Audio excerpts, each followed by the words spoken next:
ओडिशा अपनी सांस्कृतिक समृद्धि के कारण हमेशा से खास रहा है। ओडिशा की विधाएं और किसी को सम्मोहित करती है, हर किसी को प्रेरित करती है। यहां का ओडिसी नृत्य हो, ओडिशा की पेंटिंग्स हो, यहां जितनी जीवंतता पट्टचित्रों में देखने को मिलती है, उतनी ही बेमिसाल हमारे आदिवासी कला की प्रतीक सौराज चित्रकारी भी होती है। संबलपुरी, बोमकाई और कोटपात बुनकरों की कारीगरी भी हमें ओडिशा में देखने को मिलती है। हम इस कला और कारीगरी का जितना प्रसार करेंगे, उतना ही इस कला को संरक्षित करने वाले उड़िया लोगों को सम्मान मिलेगा।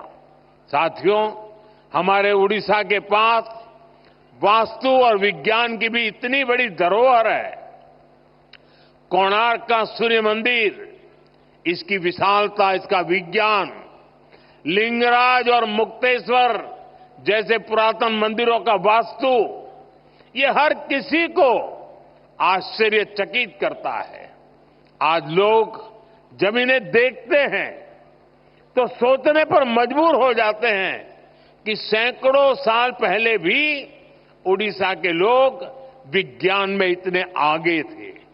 साथियों, ओडिशा पर्यटन की दृष्टि से अपार संभावनाओं की धरती है। हमें इन संभावनाओं को धरातल पर उतारने के लिए कई आयामों में काम करना है।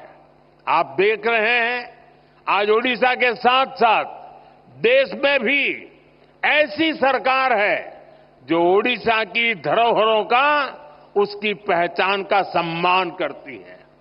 आपने देखा होगा, पिछले साल हमारे यहां G20 का सम्मेलन हुआ था। हमने G20 के दौरान इतने सारे देशों के राष्ट्राध्यक्षों और राजनयिकों के सामने सूर्य मंदिर की ही भव्य तस्वीर को प्रस्तुत किया था। मुझे खुशी है कि महाप्रभु जगन्नाथ मंदिर परिसर के सभी 4 द्वार खुल चुके हैं। मंदिर का रत्न भंडार भी खोल दिया गया है।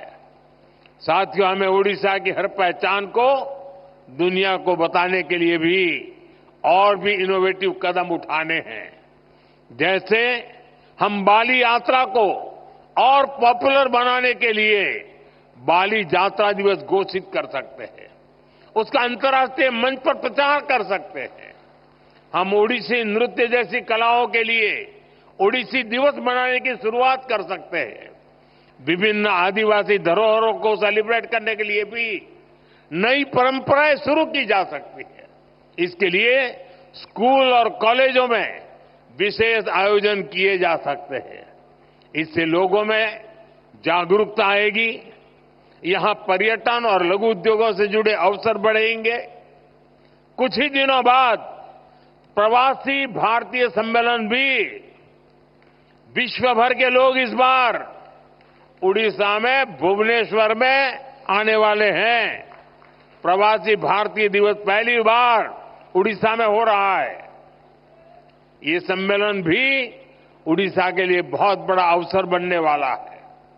साथियों, कई जगह देखा गया है, बदलते समय के साथ लोग अपनी मातृभाषा और संस्कृति को भी भूल जाते हैं। लेकिन मैंने देखा है, उड़िया समाज चाहे जहां भी रहे, अपनी संस्कृति, अपनी भाषा, अपने पर्व त्योहारों को लेकर हमेशा से बहुत उत्साहित रहा है। मातृभाषा और संस्कृति की शक्ति कैसे हमें अपनी जमीन से जोड़े रखती है, ये मैंने कुछ दिन पहले ही दक्षिण अमेरिका के देश गयाना में भी देखा। करीब 200 साल पहले भारत से सैकड़ों मजदूर गए, लेकिन वो अपने साथ रामचरितमानस ले गए, राम का नाम ले गए। इससे आज भी उनका नाता भारत भूमि से जुड़ा हुआ है। अपनी विरासत को इसी तरह सहेज कर रखते हुए जब विकास होता है तो उसका लाभ हर किसी तक पहुंचता है। इसी तरह हम ओडिशा को भी नई ऊंचाई पर पहुंचा सकते हैं।